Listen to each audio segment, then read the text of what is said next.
Assalamualaikum warahmatullahi wabarakatuh. Alhamdulillahirrabbilalamin. Semoga Ananda dalam keadaan sehat walafiat dimanapun Ananda berada. Selamat pagi, salam sejahtera untuk kita semua. Barakallahu fikum. Oke Ananda, pada pagi hari ini kita akan masuk materi yang baru tentang bab 8, yaitu konsep dan fenomena kuantum. Seperti biasa Ananda, jangan lupa isi absensinya dan berakhlaklah yang baik dimanapun Ananda berada. Sebelum kita masuk materi kita pada pagi ini, langkah baiknya Ananda menyimak sedikit tentang video akhlak. Selamat menikmati.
Pertemuan pertama dari bab 8, yaitu konsep dan fenomena kuantum. Adapun kompetensi dasar dari bab 8 ini menjelaskan secara kualitatif gejala kuantum yang mencakup sifat radiasi benda hitam, efek fotolistrik, efek Compton, dan sinar X dalam kehidupan sehari-hari. Untuk praktikumnya atau praktiknya menyajikan laporan tertulis dari berbagai sumber tentang efek fotolistrik, efek Compton, dan sinar X dalam kehidupan sehari-hari. Indikator menganalisis konsep foton.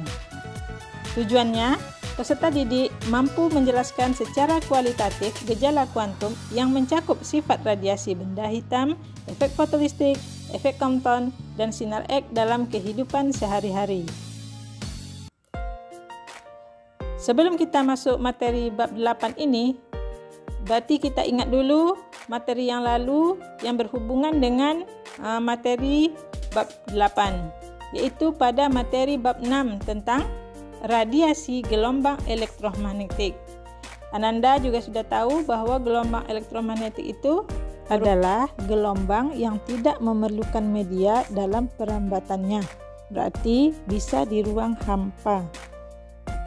Radiasi gelombang elektromagnetik adalah kombinasi medan listrik dan medan magnet yang berisolasi dan merambat melalui ruang dan membawa energi dari satu tempat ke tempat yang lain. Contohnya cahaya tanpa dan yang lainnya. Berikut, pada bab 8 kita mempelajari subbabnya ada 3. Yang pertama, konsep foton yang terdiri dari radiasi benda hitam, hukum pergeseran Wien dalam radiasi sebuah benda, teori Planck. Yang kedua, efek fotolistrik, yaitu terdiri dari percobaan efek fotolistrik, gelombang de Broglie, ketidakpastian Heisenberg. Yang ketiga, sinar X dan efek Compton, terdiri dari sinar X dan efek Compton. Oke, sebelum kita masuk materi, yaitu yang A sub A, konsep foton. Konsep kuantum sama juga dengan konsep foton, di mana kuantum itu merupakan dualisme gelombang partikel, yakni bahwa cahaya adalah sebagai gelombang dan sebagai partikel. 1. Radiasi benda hitam. Oke, perhatikan gambar di bawah. Pada gambar, siapkan peralatan dan susun seperti gambar di samping. Terdiri dari bahannya kaleng, sebelah cat warna hitam, luar dalam, dan sebelahnya tetap berwarna kaleng. Terus batu bata, korek api, mentega, dan lilin. Videokan percobaan pada gambar di atas secara berkelompok dan jawab pertanyaan di bawah. Apakah mentega meleleh bersamaan setelah api dihidupkan? 2. Bagaimana karakteristik benda hitam? Benda hitam adalah objek yang menyerap seluruh radiasi elektromagnetik yang jatuh padanya. Berarti semua benda hitam akan menyerap radiasi. Jadi kalau Ananda memakai baju hitam, berarti pada siang hari maka hangatnya akan lebih maksimum.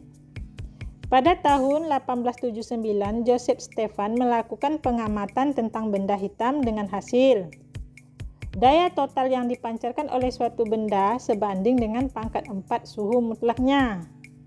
Beberapa tahun kemudian adalah penemuan fisika bernama Ludwig Boltzmann memperbaiki hasil pengamatan yang dilakukan oleh Stefan.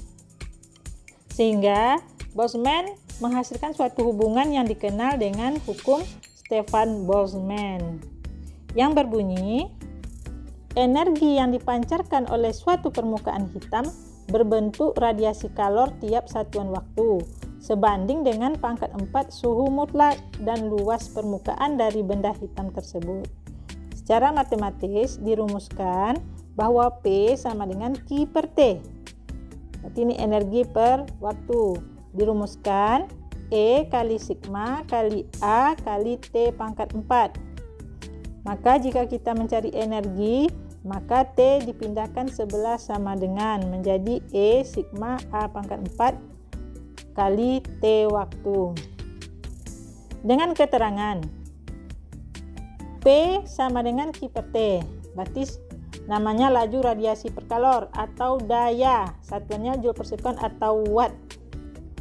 Nah, sigma ini namanya tetapan Boltzmann, nilainya 5,67 kali 10 pangkat 8 Weber per meter kuadrat Kelvin pangkat 4. A luas permukaan satuannya meter kuadrat. E emitivitas bahan dengan nilai 0 lebih besar dari 0 dan lebih kecil dari 1. Untuk nilai 0, maka benda itu bersifat pemantul sempurna. Biasanya untuk warna putih. Maka pada siang-siang hari seharusnya Ananda harus memakai warna baju yang terang agar tidak terlalu besar penyerapan untuk radiasi. Nah, kalau pada keadaan dingin atau sejuk, tidak perlu memakai warna hitam supaya radiasi menyerap lebih besar. Nah, itulah gunanya warna-warna pakaian yang kita pakai untuk menghangatkan tubuh kita. Untuk nilai 1, untuk benda hitam sempurna, berarti dia menyerap sempurna. Untuk nilai 0 sampai 1, itu biasanya untuk semua benda tanpa ciri khusus. 2. Hukum pergeseran Wien dalam radiasi sebuah benda. Benda yang dipanaskan akan menghasilkan radiasi kalor, menghasilkan warna-warna spektrum dan bergeser dengan tingkat suhu benda. Makin tinggi suhu benda, maka panjang gelombang bergeser lebih pendek yang disebut dengan hukum pergeseran Wien. Dengan persamaan bahwa lambda M kali T sama dengan C. Ingat, C ini bukan C kecepatan cahaya, tapi ini C pada konstanta Wien. Keterangannya, Nah, nilainya 2,898 kali 10 min 3 meter Kelvin.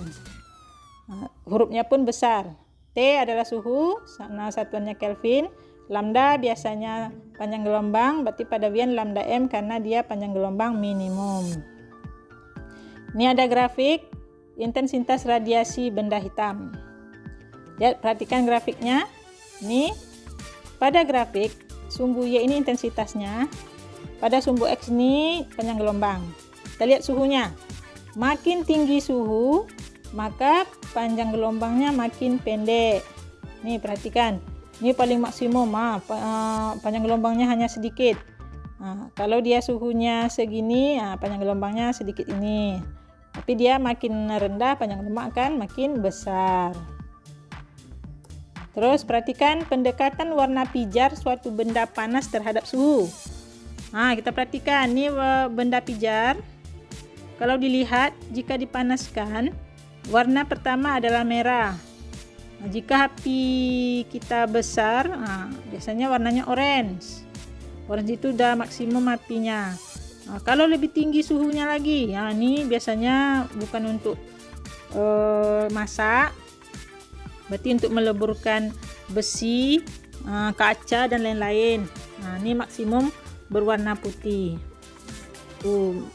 Dahsyat berwarna pemanasan untuk pijar, untuk benda pijar. Kita masuk yang ketiga, teori Planck.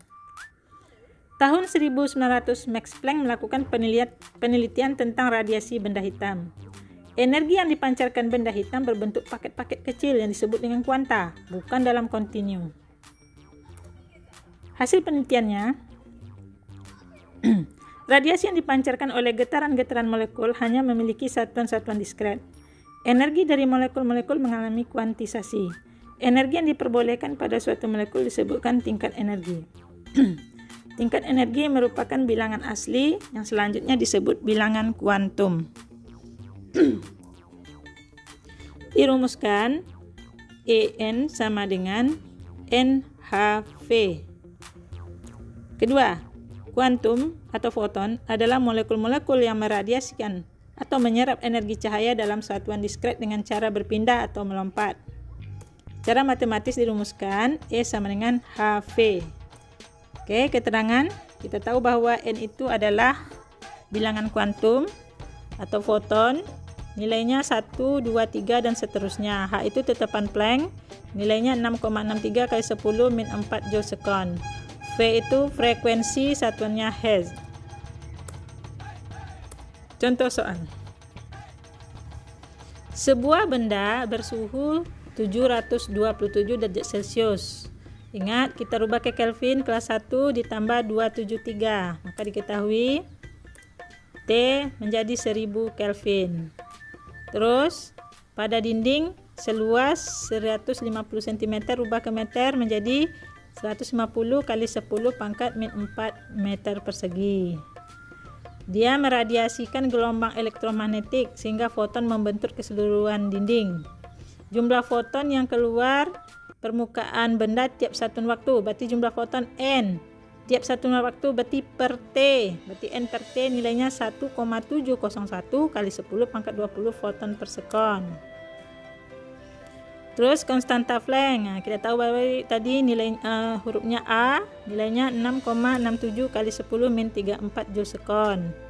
Dan konstanta Stefan Boltzmann, sigma 5,67 kali 10 pangkat 8 Weber per meter kuadrat Kelvin pangkat 4.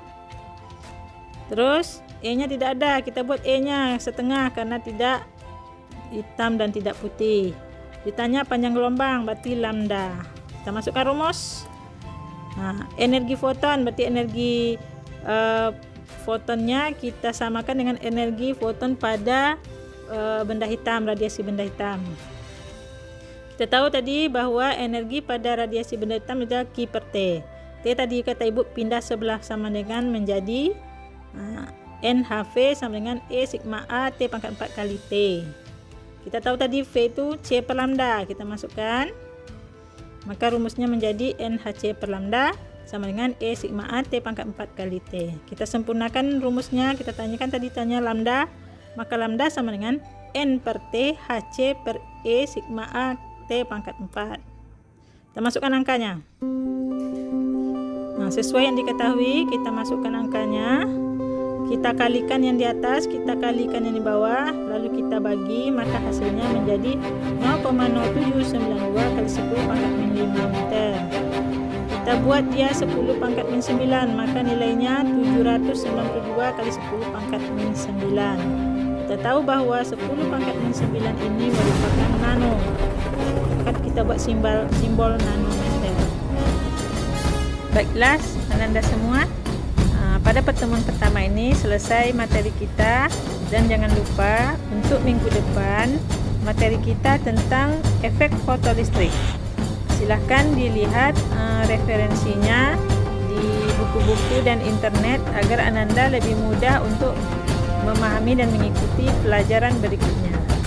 Akhir kalam, salah kata atau silap Ibu minta maaf. Wabillahi taufiq wa hidayah. Assalamualaikum warahmatullahi wabarakatuh.